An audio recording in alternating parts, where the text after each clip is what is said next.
ओम शान्ति। आउनुहोस् आज एउटा गहिरो विषयमा डुबुल्की लगाउँ।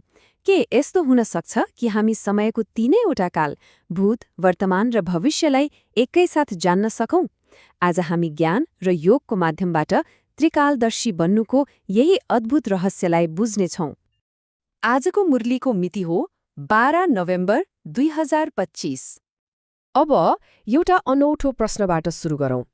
हामीलाई सधैँ सिकाइएको छ कि कसैले केही दिएमा धन्यवाद भन्नुपर्छ। तर यो ज्ञान मार्गमा भनिन्छ कि धन्यवाद वा कृतज्ञताको कुनै आवश्यकता नै छैन। किन होला? यसको पछाडि के रहस्य लुकेको छ? हो, त्यो प्रश्नको उत्तर ईश्वरीय खेल अर्थात् ड्रामाको गहिरो समझमा लुकेको छ। जब हामी जीवनलाई एउटा पूर्वनिर्धारित नाटकको रूपमा हेर्न थाल्छौं नि, हाम्रो हेर्ने दृष्टिकोणै पुरै बदलिन्छ। त्यसो भए ड्रामा भनेको के हो? यसको अर्थ हो यो सम्पूर्ण सृष्टिचक्र एउटा पहिलेदेखि नै बनेको नाटक हो। हरेक आत्माले आआफ्नो भूमिका निभाइरहेको छ। जब यो कुरा बुद्धिमा बस्छ, तब हामी भूत, वर्तमान र भविष्य तीनैवटा काललाई स्पष्ट देख्न सक्ने बन्छौं। हो, यही ज्ञानले हामीलाई त्रिकालदर्शी बनाउँछ। अब कुरा स्पष्ट भयो, होइन त? जब हरेक दृश्य, हरेक घटना पहिल्यै नै निश्चित छ, तब कसैसँग केही माग्नु वा कसैलाई धन्यवाद दिनुको अर्थ नै रहेन। यो त कुनै लेनदेन होइन। यो त केवल बनिरहेको नाटकलाई साक्षी भएर हेर्नु हो। त्यसैले त मुरलीमा भनिएको छ, माग्नुभन्दा मर्नु राम्रो। माग्ने चलन भक्तिमार्गको संस्कार हो, जहाँ भक्तहरू भगवानसँग कृपा र आशीर्वाद माग्छन्। तर ज्ञानमार्गमा त हामी मालिक हौं। हामी स्वसम्मानमा स्थित भएर ड्रामाको हरेक दृश्यलाई स्वीकार गर्छौं।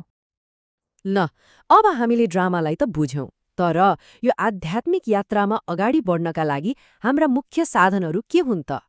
ती हुन् ज्ञान र योग। यी दुईवटा यस्ता शक्तिशाली स्तम्भहरू हुन् जसको भूमिका फरक फरक भए पनि एक अर्काका पूरक छन्। आउनुहोस्, ज्ञान र योग बीचको भिन्नतालाई अझै स्पष्टसँग बुझौं। ज्ञान भनेको हाम्रो आध्यात्मिक आम्दानी हो, जसले हामीलाई सही गलतको समझ दिन्छ। भनौं न, यो यात्राको लागि एउटा नक्सा जस्तै हो। तर योग अर्थात् बाबाको याद त्यो आगो हो जसले हाम्रो जन्मजन्मान्तरका पाप कर्महरूलाई भस्म पारेर हामीलाई पवित्र बनाउँछ। त्यसैले वास्तविक शक्ति योगबाटै आउँछ।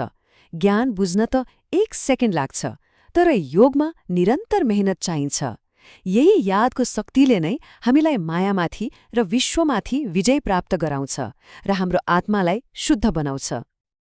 अब यी सबै कुराहरूलाई आफ्नो दैनिक जीवनमा कसरी लागू गर्ने त? आउनुहोस्, पुरुषार्थको लागि मुरलीमा बताइएका केही एकदमै व्यवहारिक विधिहरूलाई हेरौं। पुरुषार्थका लागि 3वटा सरल तर धेरै शक्तिशाली चरणहरू छन्। पहिलो, मुरली कहिले नछुटाउनु, किनकि यसबाटै हामीलाई हरेक दिन नयाँ प्रेरणा र मार्गदर्शन मिल्छ। दोस्रो, दिनभरि शरीरमा रहेर पनि आफूलाई आत्मा सम्झने अर्थात् अशरीरी अवस्थाको अभ्यास गर्नु। र तेस्रो, आफ्नो यादको यात्रा कस्तो चलिरहेको छ भनेर जाँच्नको लागि दैनिक चार्ट राख्नु। यो चार्ट राख्नु किन यति धेरै महत्त्वपूर्ण छ? किनकि यो हाम्रो लागि ऐना जस्तै हो। यसले हाम्रो उन्नति कहाँ पुग्यो भनेर देखाउँछ।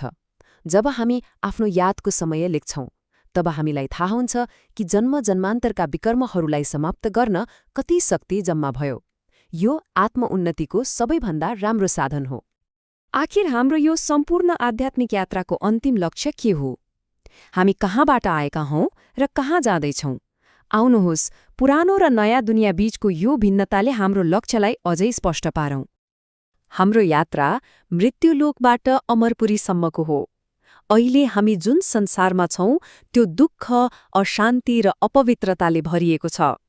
तर हाम्रो पुरुषार्थले हामीलाई त्यस्तो दुनियाँमा लैजान्छ जहाँ केवल सुख, शान्ति र पवित्रता छ र जहाँ अकाल मृत्युको कुनै डर छैन। यही त हो समय चक्रको पूरा कथा। हिजो सत्ययुगमा हामी यही विश्वका मालिक थियौं, तर आज कलियुगमा भिखारी समान भएका छौं। तर अब फेरि एकपटक बाबाको ज्ञानले हामीलाई आफ्नो गुमेको विश्वको राजाई फिर्ता दिलाइरहनु भएको छ। त्यसो भए आजको यो गहिरो चिन्तनबाट हामीले आफ्नो जीवनमा धारण गर्नुपर्ने मुख्य कुराहरू के हुन् त? आउनुहोस्, सारलाई केही बुदाहरूमा हेरौं। पहिलो सार हो अशरीरी बन्ने अभ्यास गर्नु। जति हामी आफूलाई आत्मा सम्झन्छौँ त्यति नै हामी पुराना कर्महरूको बन्धनबाट मुक्त हुन्छौँ। हाम्रो यादको यात्रा यति गहिरो हुनुपर्छ कि शरीरको भानै नरहोस्। दोस्रो सार हो ज्ञानको निरन्तर चिन्तन गरेर साँचो आस्तिक बन्नु।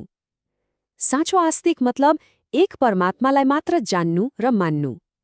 यसको लागि नियमित मुरली पढ्नु र आफ्नो प्रगतिको लागि यादको चार्ट लेख्नु एकदमै आवश्यक छ। र आजको धारणाको लागि स्लोगन छ, सत्यताको विशेषताद्वारा खुशी र शक्तिको अनुभूति गर्दै जाऊ। जब हामी सत्यमा स्थित हुन्छौँ तब खुशी र शक्ति स्वतः आउँछ। यही नै हाम्रो आध्यात्मिक जीवनको सुन्दरता हो। ओम शान्ति।